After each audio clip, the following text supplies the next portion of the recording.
gros adieux en grand sur Mosaïque.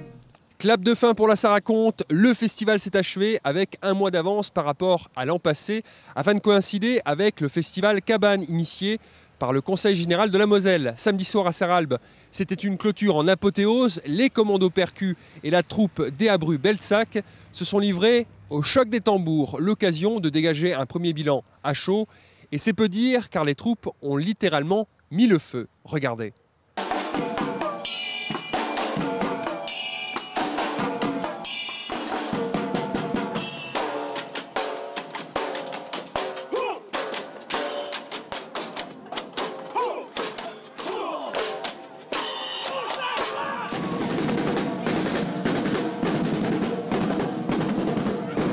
Le choc des tambours, c'est le récit d'une réconciliation. Deux tribus qui pensent qu'elles sont différentes et qui, à force de s'affronter, se rendent compte qu'elles sont issues de la même lignée. Le choc, c'est l'étincelle qui allume la flamme de l'amitié entre deux fratries, jadis ennemies. Le genre de spectacle qu'on fait a, je l'espère, le mérite d'être assez universel.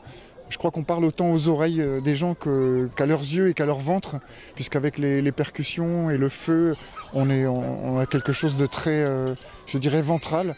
Et donc ça crée un langage qui, finalement, où qu'on aille à travers le monde, ou en France, en Europe, etc., ben finalement les réactions du public sont les mêmes.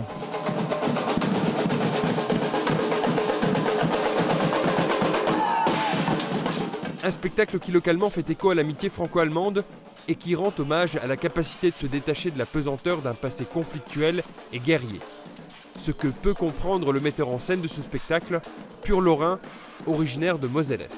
Il se trouve aussi que je travaille sur Les Enfants du Charbon, le spectacle qui a lieu à Petite-Rosselle fin août. Ça m'a donné l'occasion de renouer avec les gens d'ici et j'ai été très touché.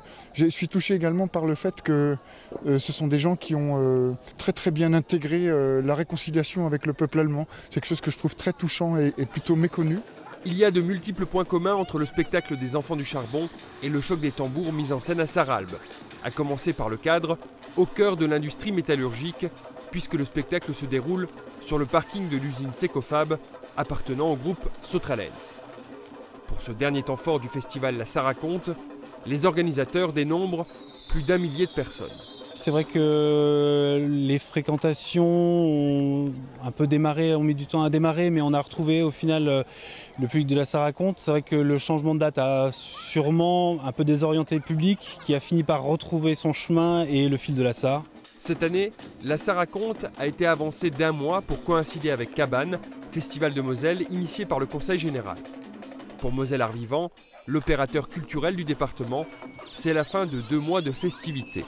Ça fait depuis le 16 mai qu'on voit beaucoup de spectacles amateurs professionnels, pas que le long de la Sarre.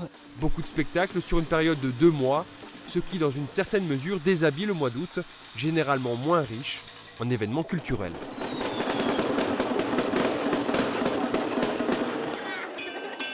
Mosaïque vous remercie de votre fidélité.